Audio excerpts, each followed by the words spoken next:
You'd be amazed how fast a woman can flip from cold indifference to desperate pleading when the money dries up.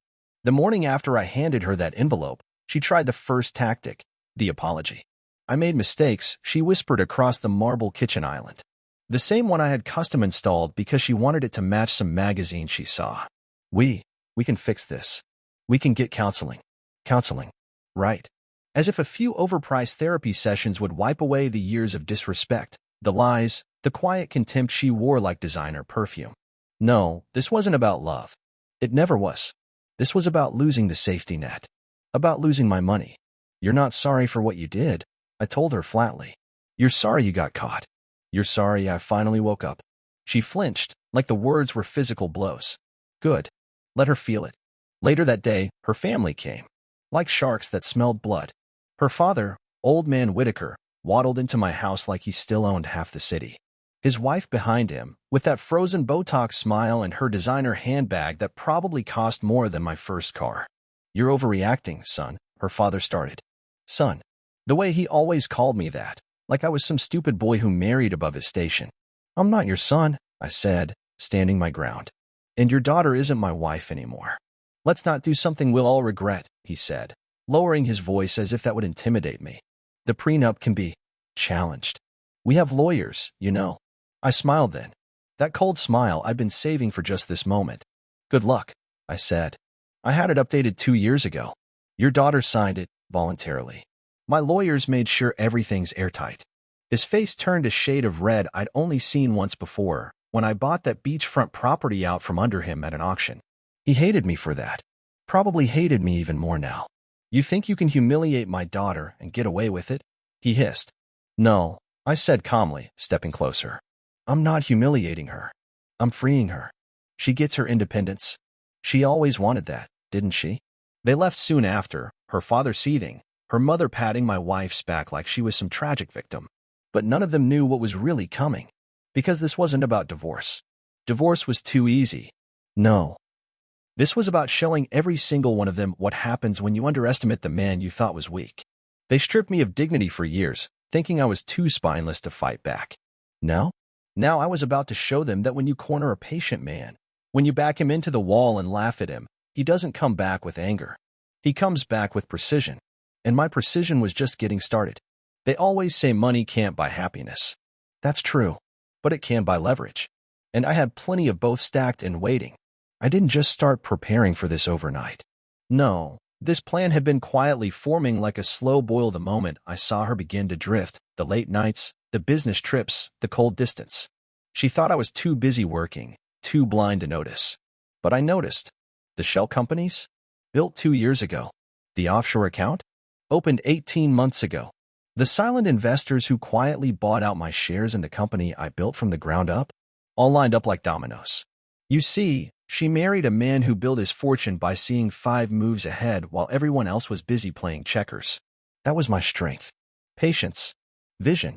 And when she started mistaking that for weakness, she handed me every advantage I needed. Now I stood in my home office, the one she used to decorate with overpriced modern art, staring at the files laid out on my desk. Bank statements, property deeds, company ledgers. Every asset I legally shifted out of reach. All airtight, all documented. She would walk away with exactly what she brought into the marriage, nothing but debt and broken promises. The phone buzzed. My attorney. Everything's moving along perfectly, he said. She'll try to stall, of course. But by the time her lawyer sees the documents, they'll realize there's nothing to contest. You've made sure of that. I nodded, almost absently. Good.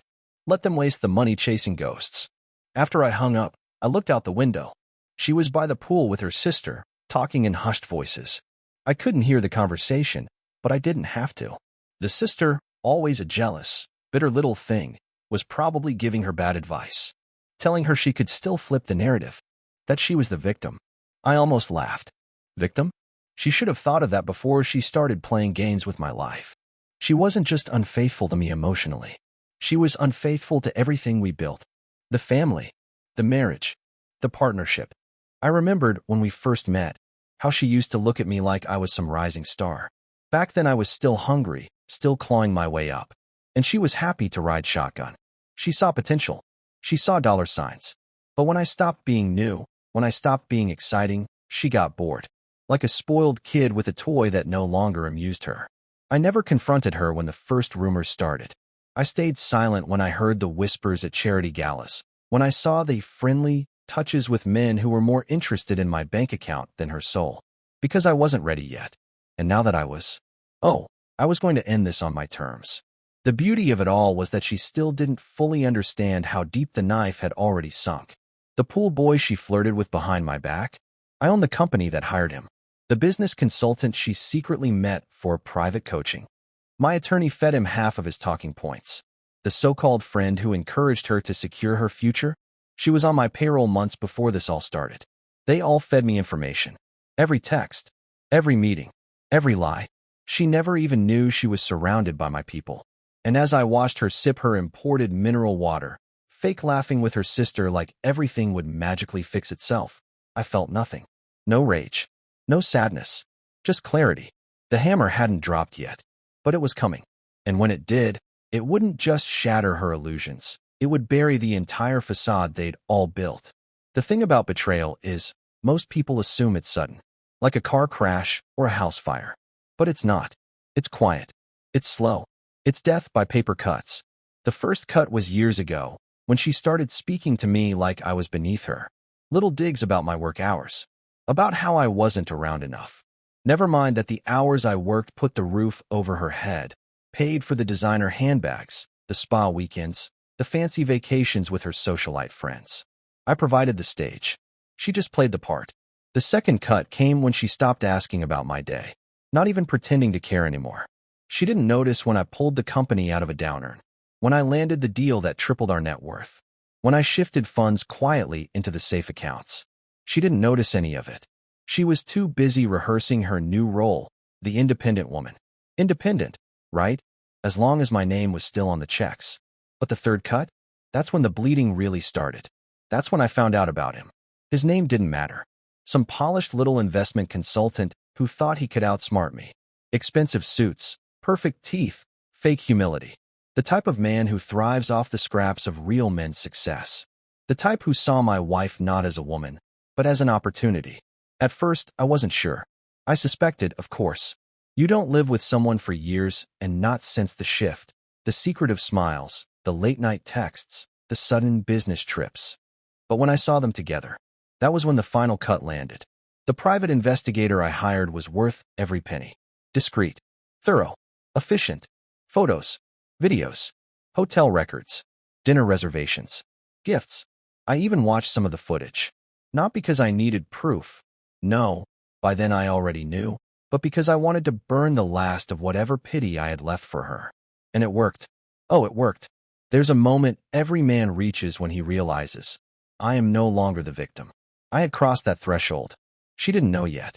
She still thought she was playing the role of the powerful one. She still believed she held the leverage. That was her fatal mistake. Because while she giggled in hotel lobbies and whispered into phones late at night, I was quietly drawing the noose tighter, preparing the documents, shifting the assets, freezing the accounts.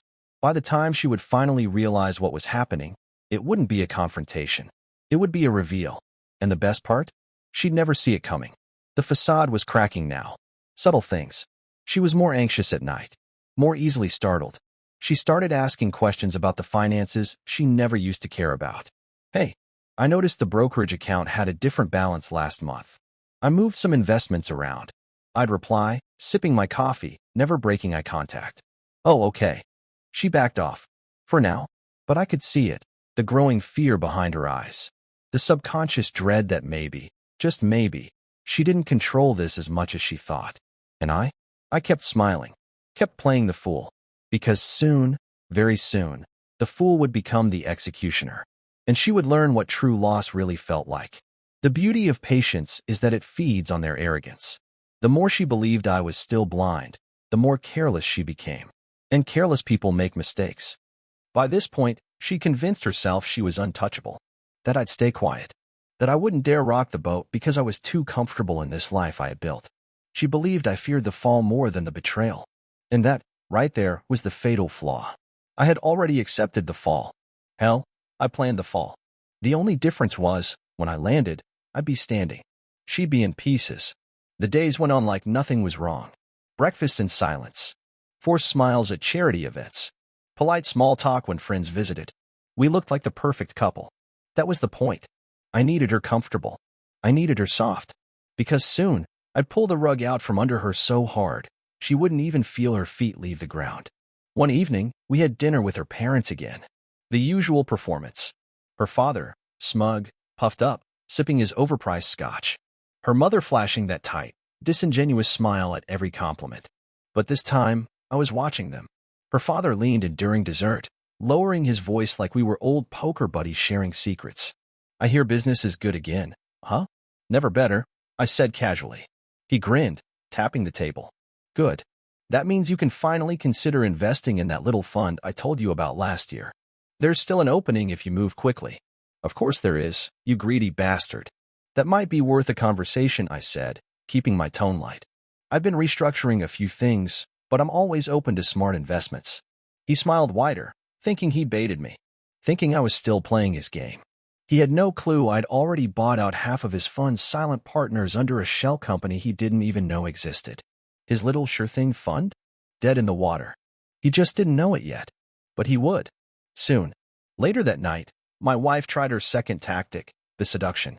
She came into the bedroom wearing that silk robe I bought her years ago, back when I thought gestures like that meant something. She slid onto the bed like nothing had happened. She tried to kiss me. I let her. I let her because I wanted to see how far she'd go, how much she'd pretend, how desperate she really was. Her hands roamed my chest. "I've been thinking, maybe we should plan a trip. Just the two of us. Reconnect." Reconnection? That's rich, coming from the woman who was literally connecting with another man just days ago in a hotel suite I own. Yes, I made sure of that too. "I'll think about it," I whispered, brushing hair from her face. Her smile faltered for just a moment. She could sense it, the distance, the power shifting, but she couldn't quite grasp how much I already controlled. And the irony? She thought she was the one manipulating me. Let her think that. Because my plan was nearly complete. The business. The assets. Her family's crumbling little empire. The evidence. Soon, I detonated all at once. I wasn't looking for revenge anymore. No, this was about something far colder. I didn't sleep much anymore, but not from stress. No, the sleeplessness came from anticipation. The same feeling you get when you've lined up every domino perfectly, knowing the moment you tip the first one, it's all going to crash exactly how you designed it. And now? The first domino was ready. It started with a small conversation. Casual. Over breakfast. "We should probably talk to your father soon," I said between bites of toast. "About that investment opportunity. His fund." Her eyes lit up like a kid on Christmas morning. "Really? I thought you weren't interested." I shrugged. "Well, things are shifting. If we're going to secure the family's future, maybe it's time I take a more active role." She bought it instantly. Of course she did. That was her Achilles heel, greed disguised as concern. The promise of more money always soothed her nerves. What she didn't know, I already controlled more of her father's fund than he did. Through silent partners. Through shell companies. All purchased in pieces, spread wide enough to keep it quiet, but tight enough to tighten the noose when the time came. And it was coming. That afternoon, my attorney finalized the final draft of my private holdings transfer. The few remaining assets still in my name were now in trusts. Controlled. Untouchable. Invisible in plain sight. It took me years to set up, years of quiet chess moves while she played checkers, thinking she was outsmarting me with cheap affairs and secret accounts. She wasn't playing chess. She was playing dress-up. That evening, she was on the phone again. Her voice hushed, soft. I heard his name, but I pretended not to notice as I passed by. I saw the guilt flash across her face. That's how I knew. She still thought there was a version of this where she wins. The next day, I met with her father at his office. We sat across from each other, just the two of us. No lawyers. No assistants. Just us and decades of unspoken resentment. "Well, son," he started, using that smug tone that always grated my nerves. "I must admit, I didn't expect you to reconsider my offer." I smiled. "I've done some thinking. And you were right. Family comes first." He chuckled, satisfied. "Good. I knew you were smart enough to see the long game." "Oh, I saw the long game, all right." I let him walk me through the fund structure, his projections, his grand promises of returns that were laughably inflated. A man who'd spent years getting fat off others while playing the respectable patriarch. He had no idea that the paperwork sitting quietly in my briefcase already owned 62% of his fund, all acquired quietly through partners too distant for him to notice. Partners who now answered to me. When I left his office, I knew I was holding both their futures in my hand, hers and his. I was no longer a man seeking revenge. I was something much colder. The reckoning they never saw coming. The first crack always starts small, quiet, like distant thunder before a storm. It happened a few days later. A small meeting my wife wasn't supposed to hear about. I made sure her sister overheard me on a call. A perfectly staged, deliberately vague conversation about liabilities and pending transactions. The bait worked faster than I expected. That night, my wife sat beside me on the couch, fake casual, swirling her wine. "So, any big news at work?" she asked, trying to keep her tone light. I smiled. "Nothing you need to worry about." Wrong answer. I saw it flash behind her eyes, that flicker of panic she couldn't quite hide. She excused herself soon after and disappeared into the guest room with her phone. No doubt calling him.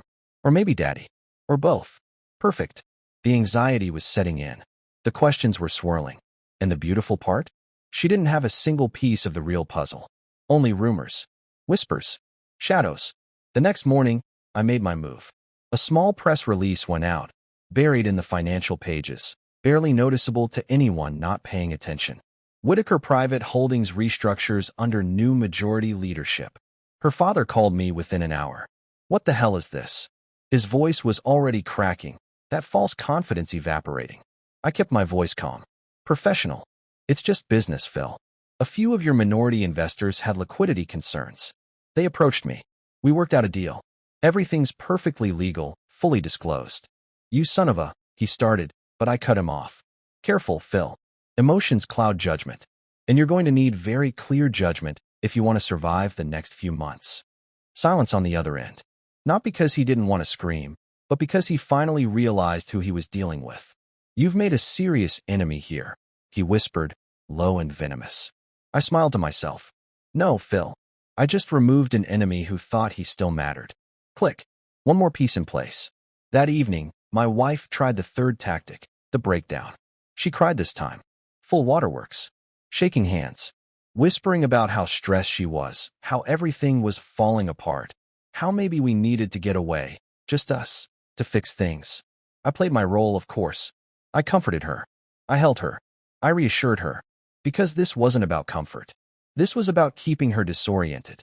Keeping her believing that maybe, just maybe, there was still a lifeline waiting for her. I needed her clinging to false hope. Because when I finally cut that last rope, I wanted her to feel the full weight of the fall. Desperation has a scent. You can't describe it, but you can smell it when you're close enough. And I was close. Very close. The next phase was surgical. Quiet. I didn't want noise yet. No court filings. No public fights. I wanted them to squirm first. Her father tried calling again. 3 times. I let it ring. His empire, the one he built through backroom deals and handshakes with crooked men, was now buckling under my foot. His fund's liquidity was evaporating fast. Silent partners, board members, even his old golf buddies were pulling out, all carefully nudged by whispers I planted months ago. He didn't know how far the rot had already spread. He would soon. As for my wife, the shift was becoming visible now. The expensive spa appointments, less frequent. The shopping bags, smaller, cheaper. The credit cards, declined. More than once. She asked questions. Careful, polite, almost scared. Is everything okay with the accounts? I noticed some payments bounced. Oh, I feigned surprise. That's strange. I'll look into it. Of course, there was nothing strange about it. I was bleeding the accounts dry, systematically. The ones she could see, anyway. The real wealth was long gone. Locked up. Protected. Buried in trusts and foreign holdings beyond her or her father's legal reach. The only money left was the illusion of wealth. Enough to keep her playing along for now. But the best part? She still hadn't told her boyfriend. I knew that because I had him under surveillance too. Julian, Mr. Perfect Hair, was still buying her expensive little gifts, still meeting her at discreet hotels. And every time they met, my investigator added another file to the growing collection of evidence. The affairs, the financial fraud, the collusion with her father, the secret accounts, each piece carefully documented, dated, photographed. I wasn't just building a divorce case. I was building obliteration. See, most men rush into revenge. They confront. They scream. They explode. But not me. I wanted to own her collapse. To orchestrate it like a symphony, one quiet, devastating note at a time. And now, I was ready for the overture. The message went out that night. An anonymous tip to the State Financial Oversight Board about potential irregularities inside Whitaker Private Holdings. Nothing illegal, yet. Just enough to trigger an audit. Enough to expose the shaky foundation her father's kingdom sat upon. Enough to panic them.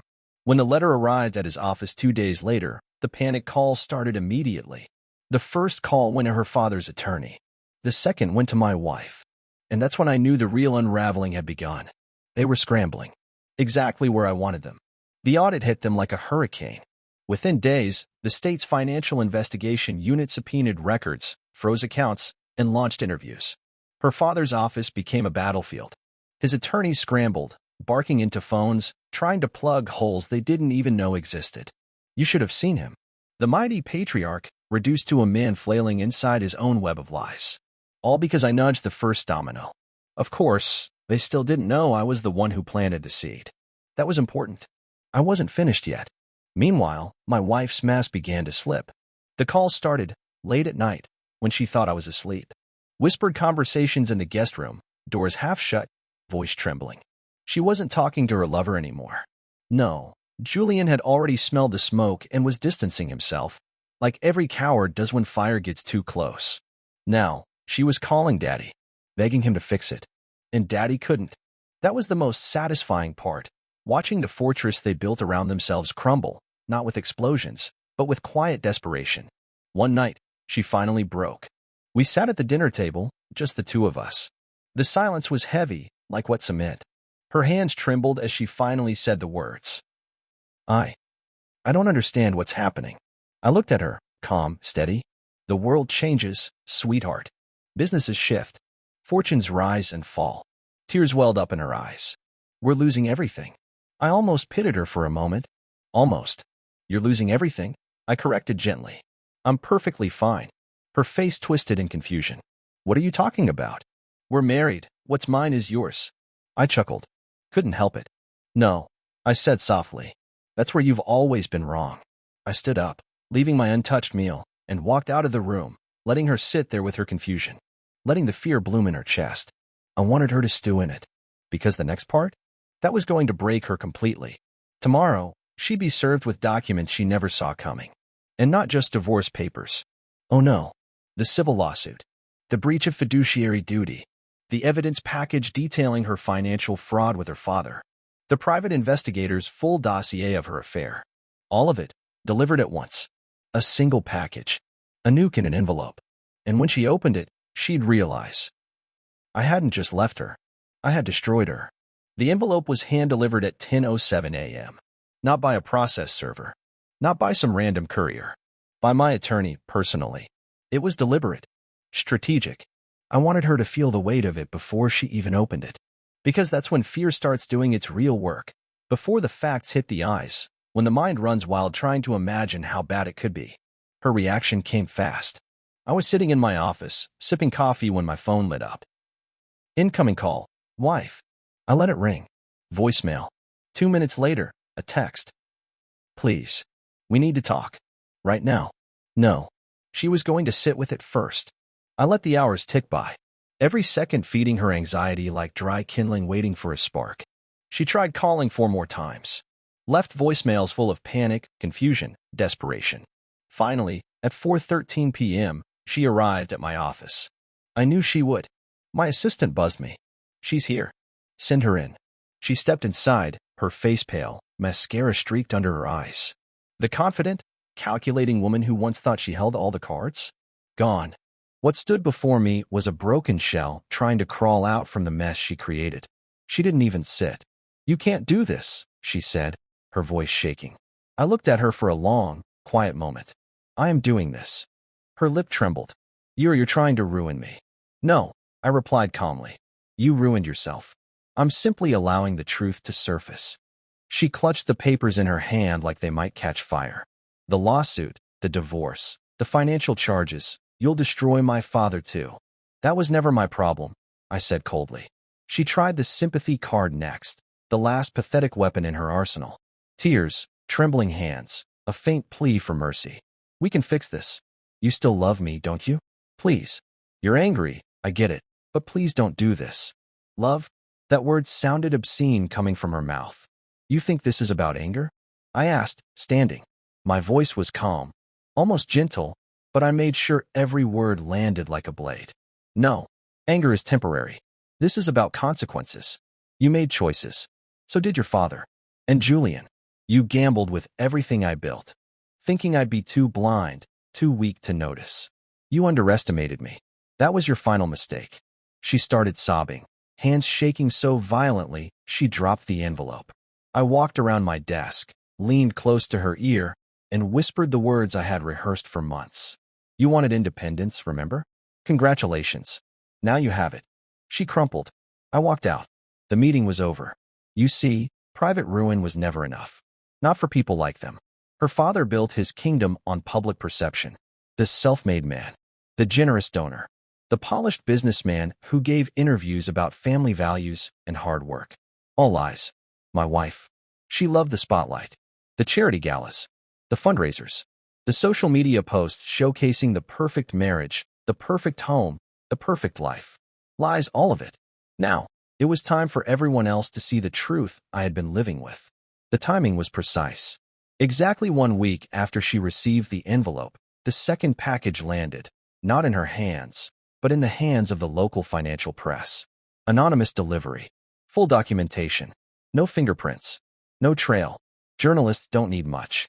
Just a little blood in the water. And I handed them a gallon. The headlines broke within hours. Whitaker Private Holdings under investigation for financial misconduct. High society power couple at center of scandal. Affair, fraud, and collapse. The house of cards falls. The media fed on it like starving wolves. Her father's empire? Gone. Frozen assets. Lawsuits. Regulatory probes stacking up like bricks. The charity boards? Dropped them immediately. The country club? Revoked his membership. His friends? Vanished overnight. Rats leaving a sinking ship. And my wife? She became a pariah almost instantly. Her so-called friends, the same ones who toasted champagne with her during our marriage, now whispered behind her back. The women who once envied her lifestyle now mocked her. The men who once flirted with her now avoided eye contact. She wasn't just humiliated, she was radioactive. And Julian? Gone. He ran like every coward does when things get real. Left the city, sold his apartment, disappeared. Couldn't even muster the guts to say goodbye to her in person. Good. The best part? I didn't need to lift a finger to make any of it happen. I simply set the truth loose and let gravity do the rest. That night, as I stood on my balcony with a glass of scotch in hand, I watched the city skyline glow. The same skyline I built my fortune under, the fortune they tried to bleed dry. I wasn't angry. I wasn't even satisfied yet. But I was calm, because I knew the final act was still waiting. The courtroom, the final stage where she would stand, exposed, bankrupt, and powerless. And I would sit quietly at the other table, watching everything she ever built, every lie, every scheme, collapse under the weight of the truth. We weren't at the end yet, but we were close. Courtrooms have their own atmosphere. Cold, clinical. They strip everything down to facts, to evidence, to signatures. Perfect for a man like me. Disastrous for a woman like her. We both sat at our tables, she on the left, me on the right. Her attorney sat beside her, already sweating. He was one of those flashy types, great at settlements, terrible at trial. The kind of guy who thrives when things can be hidden, when both parties just want to make the mess go away quietly. I didn't want quiet. I wanted every ounce of rot laid bare for the world to see. My legal team was surgical, the best money could buy. Unlike hers, mine didn't posture, didn't dramatize. They let the evidence do all the talking. The judge skimmed through thick binders as my attorney calmly laid it all out. The financial fraud her father orchestrated with her full participation. The joint accounts secretly opened without my knowledge. The affair. The hidden gifts from her lover, traced through bank transfers and hotel receipts. The forensic accounting that revealed how she siphoned money into side businesses under her sister's name. The private investigators' photographs, time-stamped, dated, indisputable. Piece by piece, layer by layer. Her face went white somewhere around the third binder. Her attorney tried once to object, weak, desperate, but the judge shut it down quickly. The documentation was airtight, bulletproof. And then came the part that broke her completely. The prenup. You see, most prenups are fragile. They're full of loopholes that favor whoever has the better lawyer. But I prepared mine differently. Years ago, long before she ever considered betraying me. Multiple reviews. Independent counsel for both sides. Full financial disclosure at the time of signing. No pressure. No duress. It was ironclad. And every clause had been triggered by her actions. Adultery? Triggered. Financial misconduct? Triggered. Fraud? Triggered. Her entitlement to assets? 0. Her entitlement to alimony? 0. Her claim to the house? Vacated. Her claim to my businesses? Forfeited. She was entitled only to what I offered, which was exactly nothing. The judge barely needed a recess. When the final judgment was read aloud, she didn't even cry. She sat there frozen, shaking, staring down at her trembling hands. Her father sat 2 rows behind her, equally pale.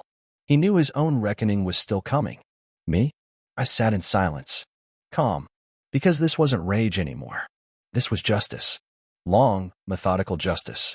As we exited the courtroom, she finally looked at me, hollow, desperate, a shell of the woman who once smiled as she played her games. Her lips quivered. I didn't say a word. I simply nodded once, slow, deliberate, and walked away. People think the courtroom is the end. It's not. It's only the paperwork. The real punishment happens afterward, when they're forced to live in the ruins they built for themselves. And that's where she was now, standing ankle-deep in the ashes of her own choices. The house? Sold. Her bank accounts? Frozen or empty. Her father's business? Facing criminal charges. Her so-called friends? Ghosts. Her lover? Long gone, as expected. She moved into a small rental apartment outside the city, a far cry from the mansion she once paraded through like royalty. No maids, no imported furniture, no wine cellar, just 4 walls and the echo of what she used to have. Her sister? Barely speaking to her now. The financial investigators had started looking into the businesses she was laundering money through. Every branch of that rotten tree was breaking under its own weight. Occasionally, I'd hear whispers from mutual acquaintances. She's trying to get a teaching job somewhere. Her car was repossessed. She's selling jewelry online. I never asked for these updates. People just offered them, like they couldn't resist reporting on her slow collapse. After all, nobody pities a fallen queen. They gawk. They whisper. They enjoy the spectacle. And as for her father? His empire was officially dismantled now. Years of dirty deals finally exposed by the audit I triggered. The state had seized the remaining assets. His name was poison on Wall Street. His investors sued him personally. Funny how a man who once treated me like I was small now couldn't afford the shoes on my feet. I had no joy in their pain. I felt nothing. That's what they never understood about me. They thought they were dealing with a man ruled by emotion, a man they could manipulate because he was too nice, too trusting, too passive. No, I was simply patient. I don't strike impulsively. I don't lash out. I build. Quietly. Carefully. Completely. And when I finally act, I leave nothing standing. One evening, about 6 months after the final court date, I received a letter. Handwritten. No return address. It was from her. I never realized how far I had pushed you. I never thought you were capable of something like this. I don't blame you anymore. I blame myself. But please, if you have any mercy left in your heart, help me. Help her? Now she understood who I truly was. Not the fool she married. The man she created. I folded the letter, placed it neatly into a file cabinet with all the other documents from this chapter of my life. And I never responded. The funny thing about revenge is it always feels like there should be more. More to say, more to break, more to take. But the truth is, when you've stripped everything from them, their money, their status, their lies, what's left isn't even worth the energy. It's dust. I could have destroyed her completely. I could have pressed charges. I could have made sure she served time alongside her father. But I didn't. Not because I forgave. Not because I pitied. Because prison would have been mercy. No. Far worse was to let her walk through life with nothing but memory.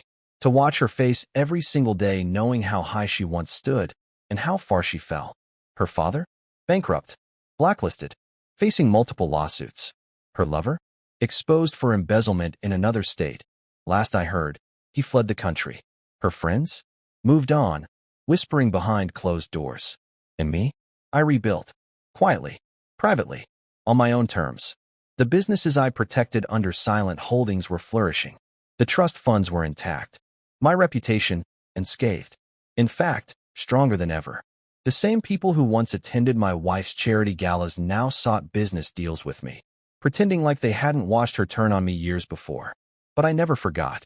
You don't forget the ones who smile at you while sharpening the knife. I kept my circle small now. Trusted. Clean. I had new people in my life. People who respected what I built because they never expected to profit from it. They didn't care about appearances. They cared about the work. The loyalty. One afternoon, almost a year later, I happened to pass her on the street. Pure accident. Pure timing. She didn't see me at first. She was stepping out of a used clothing store, carrying a small bag, looking worn and tired. No makeup. No design or anything. Her eyes were sunken. Her clothes, cheap, outdated. When she finally looked up and saw me, she froze. And for a brief moment, for the first time, I saw something new in her. Shame. Real, genuine shame. She opened her mouth slightly, as if she might speak. I didn't give her the chance. I simply nodded, not out of politeness. It was a nod that said, "You made this bed. Now lie in it." And then I walked away, because I had already taken everything. The most valuable thing left to take was her dignity. And she was carrying it like a corpse everywhere she went. Funny thing about betrayal, it's like a scar.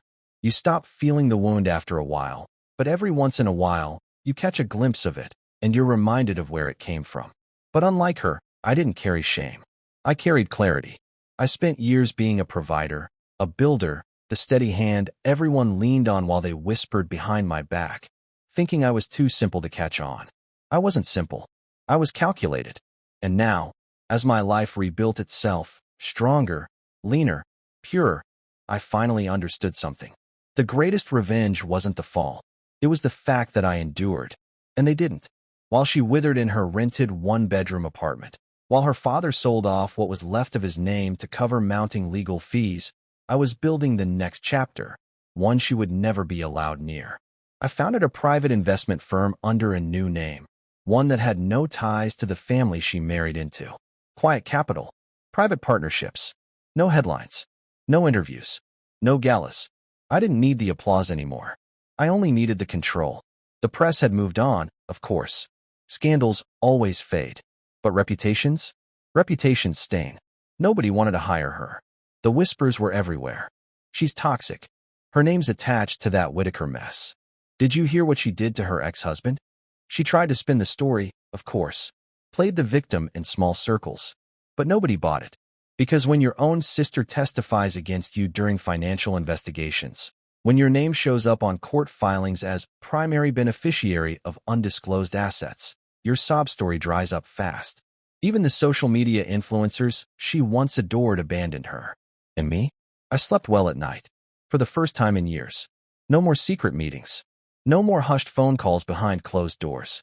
No more fake apologies whispered at midnight. Just peace. I had protected my fortune. I had protected my name. I had protected my future. And they had nothing left but each other. A small circle of broken people who once thought they were untouchable. The very empire they tried to build on my shoulders had crumbled and buried them. That, to me, was true justice. But we weren't quite done yet. Because the final piece wasn't money. It was legacy. And soon, I'd make sure that even my children would never have to live under their shadows again. Money can be rebuilt. Reputations? Sometimes. But legacy, that's what lasts.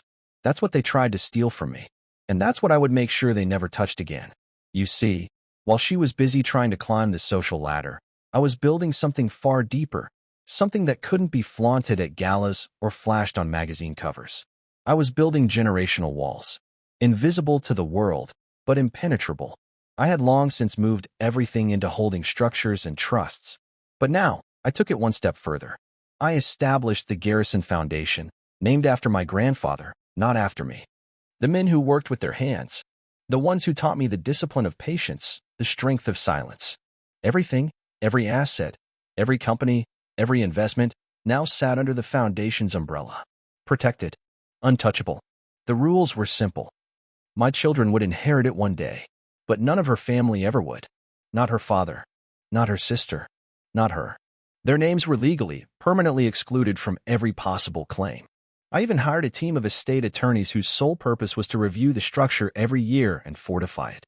Not just for today, but for generations. There would never be a loophole. Her bloodline would be erased from my future entirely. She had taken my trust and ground it into the dirt. She thought that the damage she did was limited to the years we spent together. But now? Now the stain would never reach my children, or their children after them. It's funny. During the divorce, one of her attorneys tried to negotiate for a token family inheritance protection clause, a last-ditch effort to leave a back door open. I refused, and I smiled while doing it, because she never understood one thing. You don't negotiate with someone you've already lost to. Months later, I got one last email from her. A desperate attempt, no doubt. Please. We share a history. Can't you at least help me start over? Start over? No. Her start ended the day she decided I was disposable. I didn't reply. Instead, I had my legal team quietly draft one last document. An update to my personal will, officially disinheriting her by name for all future legal records. Permanent. Signed. Filed. Buried. Her name was no longer part of my world, not in life, not in death. Time passed. The headlines faded. The public lost interest. But the wreckage remained exactly where I left it. They couldn't rebuild. Not her. Not her father. Not the whispers of their once proud family name. Her father eventually declared bankruptcy, personal and professional. Creditors picked apart what little remained. Real estate holdings sold off at pennies on the dollar. Lawsuits drained whatever was left. His name, once so smugly displayed on local charity boards and business journals, was now synonymous with scandal. And her? She never remarried. No one wanted the liability. No one wanted to attach themselves to that sinking ship.